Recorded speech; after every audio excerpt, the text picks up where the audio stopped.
पढ़ेंगे शून्य कोटि की अभिक्रिया। हमने पहले बता दिया था कि ऑर्डर ऑफ रिएक्शन की अभिक्रिया की कोटि क्या होती है, हमने लास्ट लेक्चर में बता दिया था।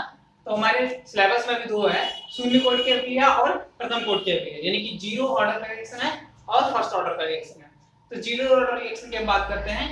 जीरो के ऑर्डर आपको बताया था कि कितने लोगों की सांद्रता पर वो निर्भर करेगा। तो जीरो का मतलब है किसी की सांद्रता पर वो निर्भर नहीं कर रहा है। रेट ऑफ रिएक्शन जो है अभिक्रिया की जो दर है वो किसी पर निर्भर नहीं कर रही है, ठीक है।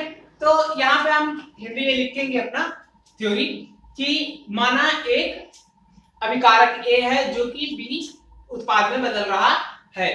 प्रारंभ में उसकी सांद्रता A है और उत्पाद की सांद्रता 0 है, जबकि समय t बराबर 0 है।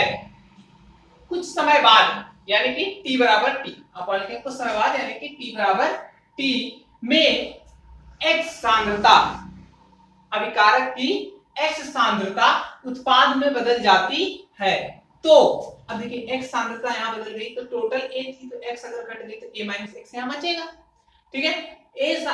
x सांद्रता उत्पाद में बदल जाती है तो अभिकारक की बची सांद्रता A माइनस x हुई, ठीक है।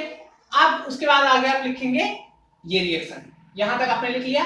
उसके बाद आप लिखेंगे वेग अभिक्रिया के वेग नियम से, ठीक है, रेट लॉ। अभिक्रिया का रेट लॉ क्या था, R बराबर R जो था वो डायरेक्टली प्रोपोर्शनल था A की पावर समथिंग और B की पावर n, ऐसा मतलब जितने भी लोग थे सब लोग के ऊपर था, ऐसा था।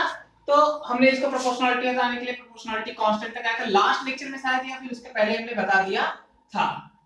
तो हमें पहले ही पता है कि उसकी सांद्रता पर निर्भर नहीं कर रहा है, तो यहाँ पे कितना आ जाएगा 0, और किसी के पावर 0 हो जाए, ठीक है। B तो है नहीं, यहाँ पे A है सिर्फ, तो A में लिखा ओके लिखा, ठीक, बराबर हो गया। तो इसके पावर 0 है तो 0 किसी के पावर होता है तो 1 हो जाता है। तो R बराबर कितना आ गया K। रेट ऑफ रिएक्शन होती क्या है, सांद्रता की, अभिकारक की सांद्रता की उत्पाद में बदलने की दर। तो हमने शायद इंस्टेंटेनियस में बताया था कि dx/dt से इसे दिखाते हैं। dx/dt का मतलब है कि छोटे से समांतराल dt में जो dx सांद्रता है, इसकी dx सांद्रता मतलब बहुत कम सांद्रता, वो अभिकारक से उत्पाद में बदल गई। कितने समय में, dt समय में। कितनी सांद्रता, dx। तो भैया सांद्रता और समय, यानी कि सांद्रता का समय के अनुसार जो बदलता है जितना, वही उसका रेट ऑफ रिएक्शन हो जाता है। तो ये बात इतनी क्लियर हो गई। अच्छा ये सब मत लिखिएगा। उसके बाद R बराबर कितना आ गया K, क्योंकि इसके पावर 0 है। अब dx/dt में हमने लिख दिया है वहीं से बराबर K। अब dt को इधर यहाँ गुणे में ले आते हैं, तो dx बराबर क्या हो गया K dt। उसके बाद आप नेक्स्ट टाइम में लिखोगे समाकलन करने पर, तो dx का समाकलन क्या हो K और dt का समाकलन क्या, आपको समाकलन में पता होगा। अगर नहीं पता तो आप अलग से पढ़ लीजिएगा। समाकलन में क्या होता है कि अगर dx का समाकलन करेंगे तो यहाँ एक छुपा रहता है, कोई ना हो तो, और एक का अगर समाकलन करेंगे तो जिसका समाकलन करो वही आ जाएगा, d हट जाएगा। तो यहाँ x आ गया और यहाँ भी वही चीज है तो d हट जाएगा, t आ जाएगा। और उसके बाद एक कांस्टेंट जोड़ते हैं, जब भी इंडेफिनिट इंटीग्रेशन करते हैं तो एक कांस्टेंट जोड़ते हैं, जो कि मैंने c यहाँ पे जोड़ दिया है। अब हमें क्या पता है, जो x था यानी कि उत्पाद की सांद्रता ही तो है, वो कितना थी, 0 थी। कब, जब समय 0 था। अब जब समय 0 है, t बराबर 0 तो ये बराबर 0, तो ये भी 0, 0 बराबर 0 धन c, तो 0 बराबर 0 धन c, तो c की वैल्यू कितनी आनी चाहिए, c बराबर भी 0 आना चाहिए। ये बात क्लियर हो गई। तो c की वैल्यू यहाँ पे लिख दिया g, तो 0। x बराबर कितना आ गया, kt आ गया। तो अब k बराबर क्या आ जाएगा, x बटा t, क्योंकि यहाँ गुणे में तो यहाँ भाग में हो जाएगा। और यही हमारा इसका शून्य कोटि की अभिक्रिया का सूत्र है। क्या निकालने का, k क्या है यहाँ पे, विशिष्ट वेग स्थिरांक, ठीक है, रेट कांस्टेंट। अब हम मान लेते हैं अर्धकाल। अर्धकाल क्या होता है इसके बारे में थोड़ा सा जान लेते हैं। अर्धकाल वह समय होता है, यहाँ पे आप लिख लीजिएगा, अर्धकाल वह समय होता है जितनी देर में अभिकारक की आधी सांद्रता उत्पाद में बदल जाती है। अभिकारक की आधी सांद्रता उत्पाद में बदल जाती है, यानी कि जितनी सांद्रता थी उसका आधा उत्पाद में बदल गया। अब A है तो कितना उत्पाद बदल जाएगा, A/2, तो यानी कि यहाँ भी कितना बचेगा A/2 और यहाँ भी कितना बचेगा A/2।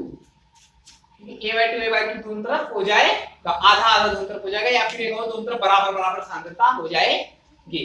अब देखिए x बराबर A/2 इस समीकरण में उठा के रख देते हैं, लिखेंगे समीकरण एक इसे नाम दे दीजिए। तो समीकरण एक में x बराबर A/2 रखने पर तो यहाँ क्या आ जाएगा A/2 और t हाफ, क्योंकि t हाफ हम इसे कहते हैं, अर्धकाल की बात कर रहे हैं। ये हो गया हमारा इतना। तो t हाफ बराबर कितना हो जाएगा, देखो यहाँ ये नीचे है तो यहाँ जाएगा तो ऊपर, और यहाँ ये मेरे तिर्यक गुणा करा रहे हैं, तो इसका t का यहाँ ऊपर गुणा करा दिया, k को यहाँ ले आए तो t हाफ बराबर क्या हो जाएगा A/2k। ठीक है। तो अच्छा एक बात आप देखो कि जो t हाफ है, जो t हाफ है हमारा, वो सांद्रता पर निर्भर कर रहा है कि प्रारंभिक सांद्रता कितनी थी, इस पर ये निर्भर कर रहा है। अगर आप इसकी तुलना करो तो ये बन जाएगा y = mx, जो कि एक सीधी रेखा का सूत्र है जो कि मूल बिंदु से होकर जाती है। तो x यहाँ पे क्या है a, यानी कि या तुलना की है सूत्र से। ठीक है, जो रेखा का सूत्र होता है y = mx, उससे तुलना की हुई है। तो t हाफ बराबर हमारा क्या है A/2 के, तो यानी कि सांद्रता बढ़ाएंगे तो t हाफ भी बढ़ता चला जाएगा, जो कि यहाँ पे ग्राफ में दिखाया गया है। तो ये आप ग्राफ भी बना लीजिएगा t हाफ के पास में।